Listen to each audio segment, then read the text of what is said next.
هدانا لهذا وما كنا لنهتدي لولا أن هدانا الله لقد جاءت رسل ربنا بالحق الصلاة والسلام على رسول الصبلين محبوب رب المغربين والمشرقين جد الحسن والحسين أبي القاسم محمد وأهل بيته الطيبين الطاهرين المعصومين المظلومين ولعنة الله على أعدائهم أجمعين من يومنا هذا إلى قيام يوم الدين أما بعد وبعد قال الله تعالى تبارك في كتابه المجيد وقوله الحق بسم الله الرحمن الرحيم إنا أول بيت وضع للناس للذي ببكة مباركا وهدى للعالمين صلاة محمد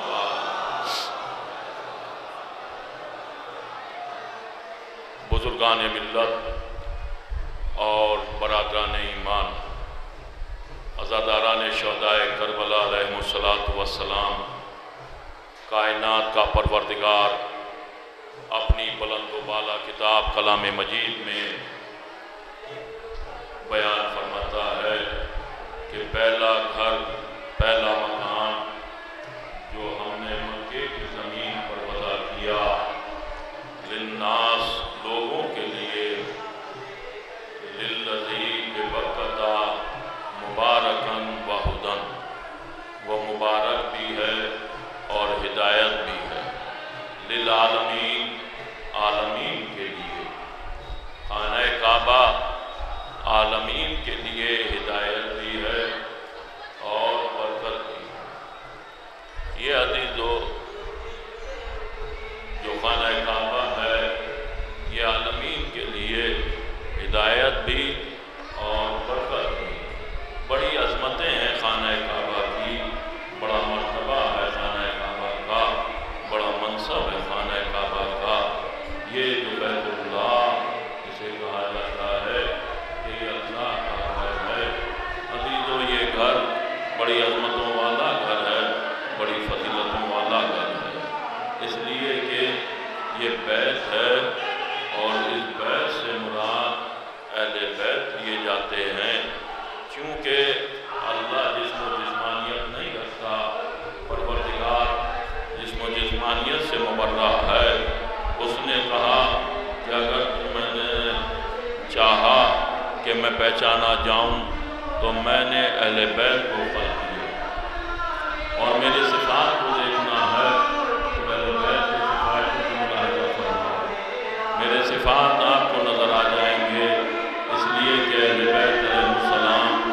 جن صفات کے حامل ہیں وہ سارے صفات پروردگار عالم کے ہیں پروردگار عالم نے کہا کہ اگر میری سخاوت دیکھنی ہے تو اہل بیت علیہ السلام کی سخاوت دیکھو اگر میری شجاعت دیکھنی ہے تو اہل بیت کی شجاعت دیکھو اگر میرا علم اور بزرگی دیکھنی ہے تو اہل بیت علیہ السلام کا علم اور بزرگی دیکھو اگر میری صداقت دیکھنی ہے تو اہل بیت علیہ السلام کی صداقت دیکھو اگر میرے غصے کا صبر دیکھنا ہے تو قاضی کا صبر دیکھو اگر ہمارا علم دیکھ رہا ہے تو عاقل کا علم دیکھو ہماری غیبت دیکھنی ہے تو عاقل کی غیبت دیکھو عزیزو پروردگار عالم نے اپنے آپ کو پہچاننے کے لیے اہل بیت علیہ السلام کو وسیلہ بنایا کہ دیکھو یہ میرے پیغمبر ہیں